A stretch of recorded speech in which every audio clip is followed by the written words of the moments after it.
sunny sky. We laugh out like every night. We can do what we want to.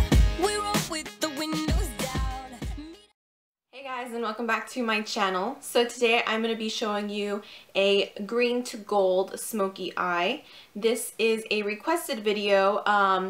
One of my subscribers commented on my last tutorial asking if I could show how I would do a green to gold smoky eye or eye look. So I figured it was the perfect time to try and do one of those looks because I am using the new, I got these glitters from Lime Crime during their Black Friday sale.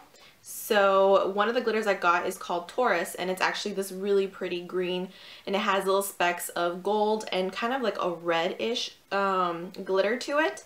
So I figured it would be a great time to use it and kind of showcase how I would use and incorporate glitter into this eye look. And I haven't really used glitters on my channel before, so I figured now would be a perfect time to try it out. If you guys have any more requests or want to see any other kind of looks, please leave your comments and requests below. That way I can go through them and see which ones we can knock out. But other than that, let's get on with the tutorial. Okay, so to first start off this look, I am just pulling my hair out of my face so we don't get any makeup or foundation on it. And I am going in first with my Revlon Color Stay Whipped Foundation. As you all know, this is my favorite drugstore foundation. I absolutely love, love, love the coverage it gives. It is really good at helping control oil. It just looks really natural. And I gotta say, they did such a great job with this foundation. I am in the color 250 Medium Beige, and I am taking this on a angled kabuki brush, and I'm just buffing this around all over my face, making sure to get every little nook and cranny.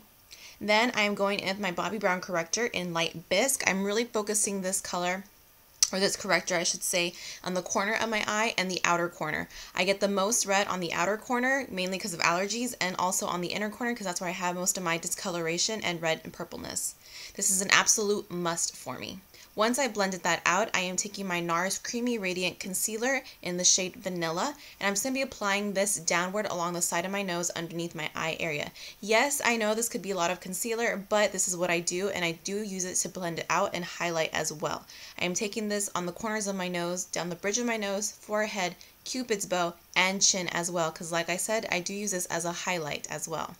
Then taking another brush, I believe this one is from Real Techniques. It is the Expert Face Brush, and I'm just using this to buff out all of the concealer. You can do this with a damp beauty blender, you can do this with another kind of brush. You do whatever you feel works best for you, but for me personally, I really like the way this brush really blends out my concealer. If you wanted to sheer out the product even more, I suggest to use the damp beauty blender because it'll really pick up any excess product so you don't feel like you have way too much going on your face. And I'm really making sure to just stipple this into the skin, pressing inward. Then to set the highlighted areas, I am using my Bobbi Brown Sheer Press Powder in the color Pale Yellow. Absolutely love this for setting my concealer and under eye area because it is so finely milled. It really gives a nice soft, almost airbrush-like appearance. And I'm using that only on my under eye area. For the rest of my face, I am taking my Bobbi Brown Skin Weightless Powder Foundation. Yes, this is a powder foundation, so be wary. It will go on very thick. This is why I'm using my sheer powder brush to make sure it goes on a more sheer side than I would use it with a sponge to put it as a foundation. This works beautifully alone, not gonna lie. It gives a really nice full coverage, but of course you can use it as a setting powder as well. Just be cautious that it's gonna offer a lot more coverage, and for those of you who don't like cake, which means you don't like a heavy application of makeup, I wouldn't really suggest for you to use this, but I am just using this to cover all the other areas of my face that I didn't put that pale yellow setting powder. I really just want to make sure I have a nice control of oil because I really don't want to bother with touching up throughout the day. So in order to do that, I am making sure to use a heavier powder, one that's especially more oil absorbing, to make sure that I don't have any oil or shine coming through. Next, to warm up my skin tone and to apply a light contour, I am taking my Bobbi Brown bronzer in Golden Light. As you can tell, I'm so sad that I've already hit pan on this, but it was bound to happen. So it's time to get another one soon, but I still have enough to last me. I am taking this on a big fluffy angled brush, and I am just really going in circular motions around the frame of my face and also the hollows of my cheek. I like to go in circular motions rather than a back and forth motion because I feel like it blends out the product even more, and I don't get such a strong contour. I get more of like a soft, warmed up appearance. This is an absolute must for me. I cannot go a day without warming up my skin tone. And to just make sure I have everything blended out, I took the sheer powder brush again to make sure everything was nice and well blended. And contouring my nose. Okay, now moving on to the eyes. I already have one eye done. Let's begin work on the other eye. As always, I am taking my MAC Paint Pot in Soft Ochre as my eyeshadow base and primer. I am applying this all the way from the bottom of my eyebrow down to my lash line. This is an absolute must for me. And not only are we applying that on our lid, but I'm also going to be taking some of that and applying it on my lower lash line. This is important for this look because we are going to be applying a pretty good amount of eyeshadow on those bottom lashes as well. So to start off the look, I'm applying Undone from the Vice 3 palette all into my crease with my eye blender. This is going to be our transition color, and really any warm taupey brown will work for this. And then after that, I am taking a black gel liner on a teeny tiny flat shader brush. I'm applying this onto the outer corner of my eye, and you don't have to be too neat about this. This is going to really act as a base for the green we're going to be using. And then I'm also going to be applying that on the inner corner of my eye. I'm going to leave that middle section untouched and really kind of bare.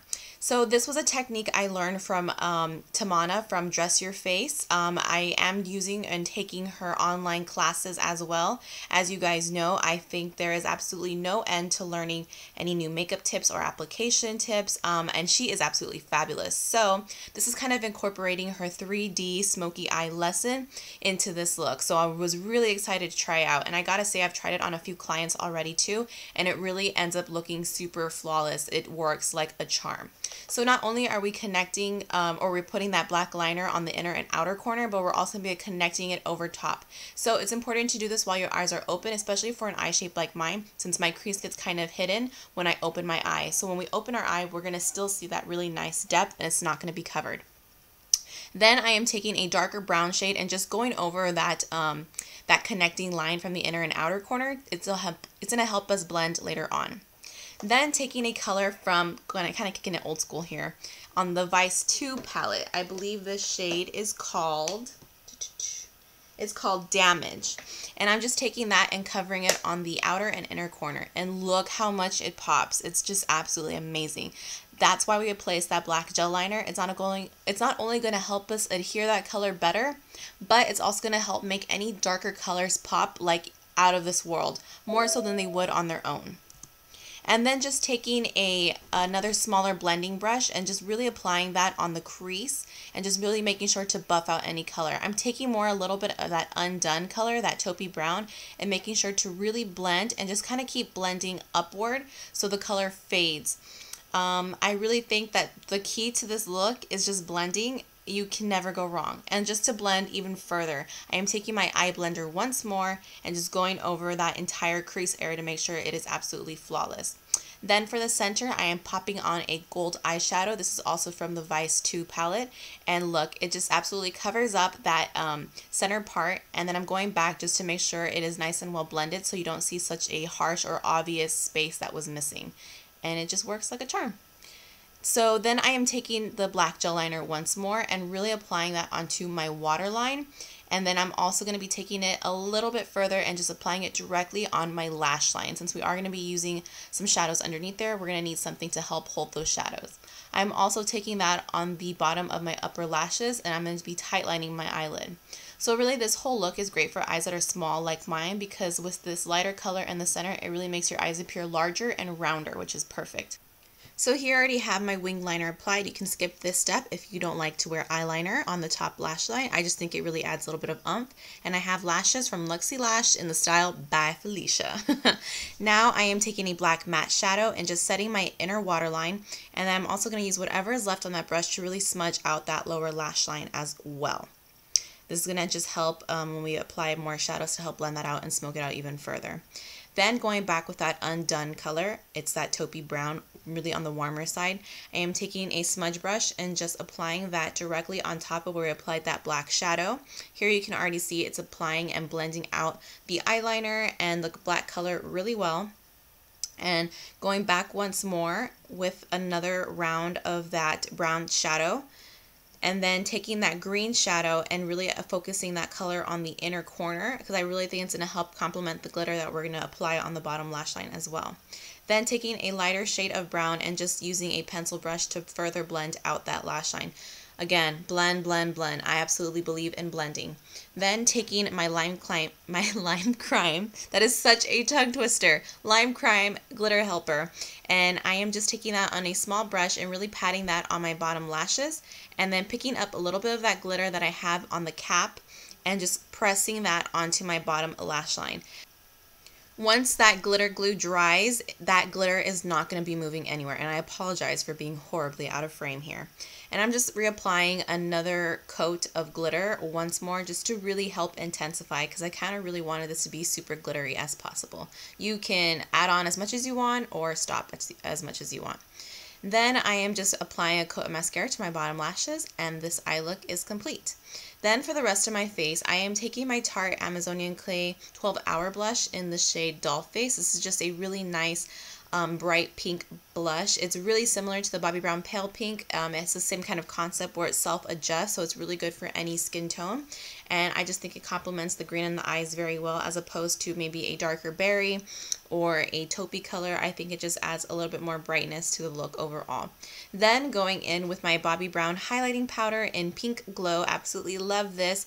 I will say it does come off a little intense on camera, but I'm going to mention something here that I probably should have mentioned a while back. When we were getting trained and introduced to this product in seasonal school, we were told that it would be best to apply this before applying your blush. So as you can tell, it does appear to be a little chunky and striking on camera, but if you were to apply your blush before this, if you were to apply your blush after this, you will see that it's going to really tone down the highlight a little bit and probably help further blend it. So when using this highlight, please be cautious. It is very intense and it can come off probably a little chunky in photographs, especially if you're using flash. So just be wary and make sure to use a light hand and to really make sure you blend afterwards. Then taking a NYX Jumbo Lip Pencil, this is in the color Iced Coffee. I'm applying this all over my lips, and then we're going to be topping it off with a gloss. This is from Bite Beauty, and I believe this is the color Rambutan. I'm not too sure though. I will definitely link it though in my list of products used on my blog at kateye.com. And I am just applying this over because you know me, I really like a glossy look. And then once that is applied, this is the completed look, guys. So really use this as you please. This is a great holiday look. This is a great New Year's look. I mean, come on, glitter. You can never go wrong with glitter during this season. Until next time, I will see you guys later. Bye.